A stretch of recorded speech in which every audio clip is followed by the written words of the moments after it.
Premier livre des rois, chapitre 1. Le roi David était très âgé.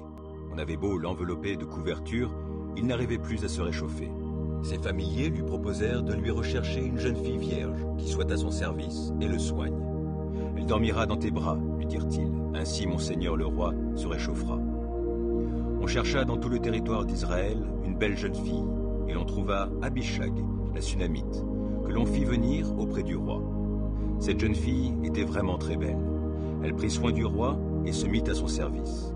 Mais le roi n'eut pas de relation conjugale avec elle. À cette époque, Adoniya, fils de David et de Haggith, exprimait son ambition en prétendant « C'est moi qui régnerai ». Il se procura un char, des chevaux et 50 hommes qui couraient devant son char. Jamais, sa vie durant, son père ne l'avait réprimandé ou ne lui avait dit « Pourquoi fais-tu cela ?» En outre, Adoniya était un très beau jeune homme. Il était né après Absalom.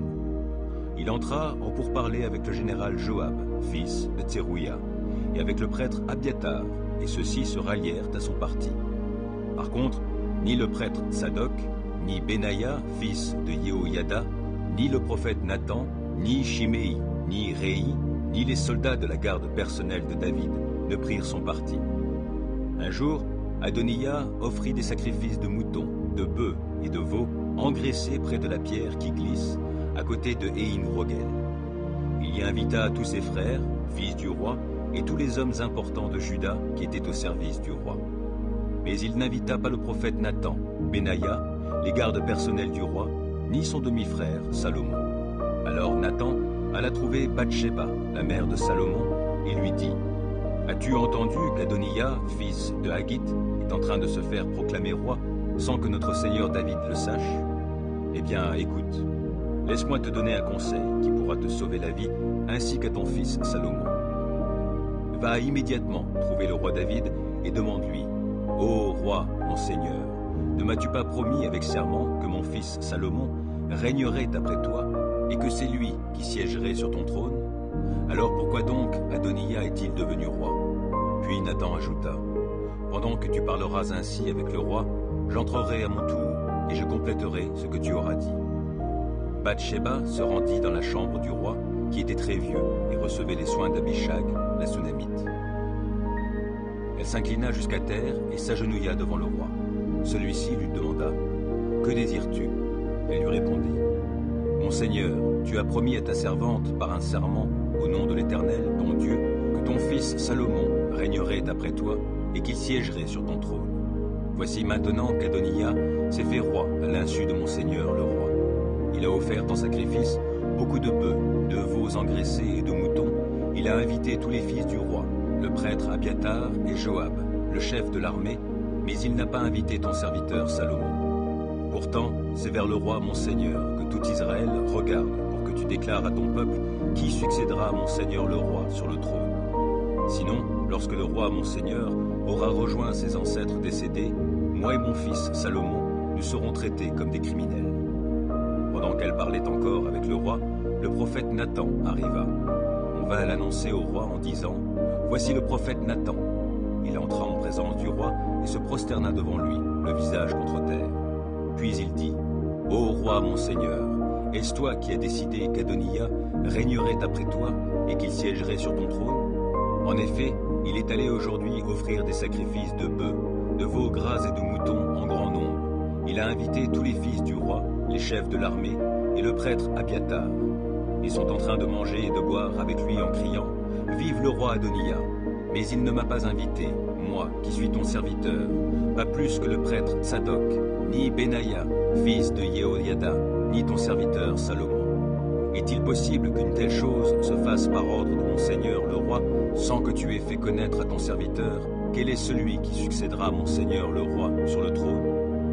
Le roi David répondit « Rappelez-moi Bathsheba. » Elle entra dans la présence du roi et se tint devant lui.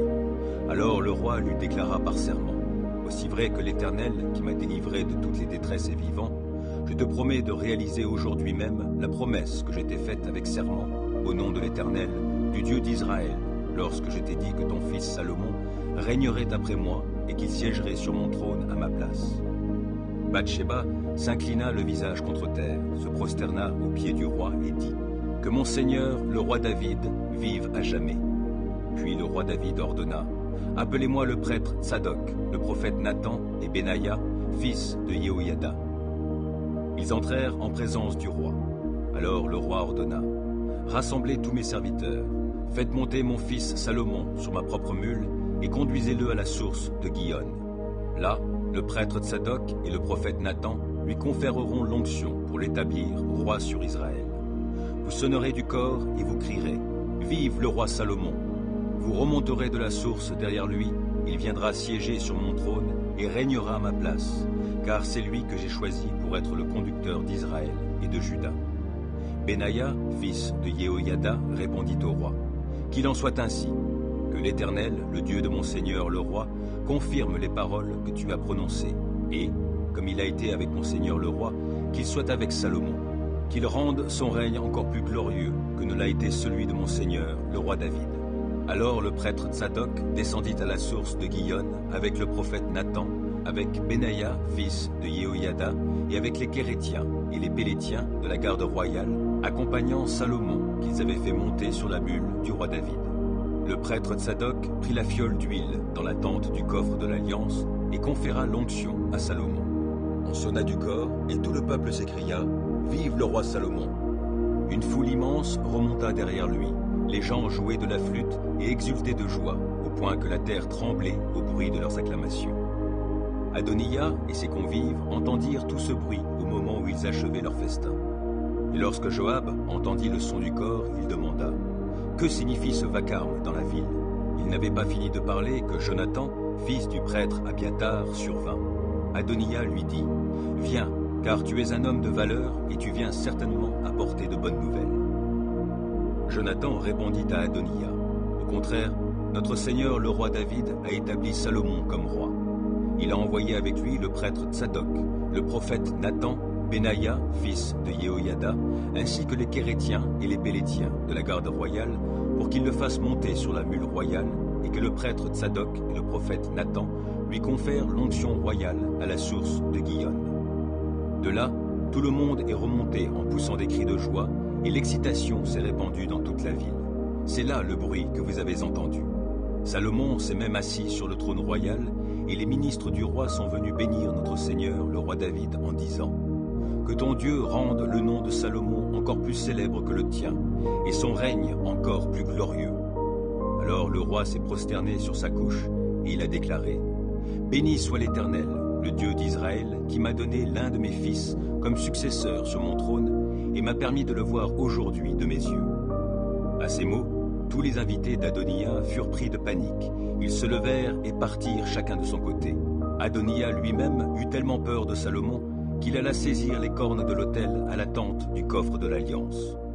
On vint dire à Salomon, « Voici que, par peur du roi Salomon, Adoniya est allé saisir les cornes de l'autel en disant, « Que le roi Salomon me promette aujourd'hui sous serment qu'il ne me fera pas mettre à mort par l'épée. » Salomon répondit, « S'il se conduit en homme loyal, pas un seul de ses cheveux ne tombera à terre. Mais s'il agit de manière coupable, il mourra. » Puis le roi Salomon envoya des gens pour le faire descendre de l'autel. Adoniya vint se prosterner devant le roi Salomon qui lui dit, « Tu peux rentrer chez toi. »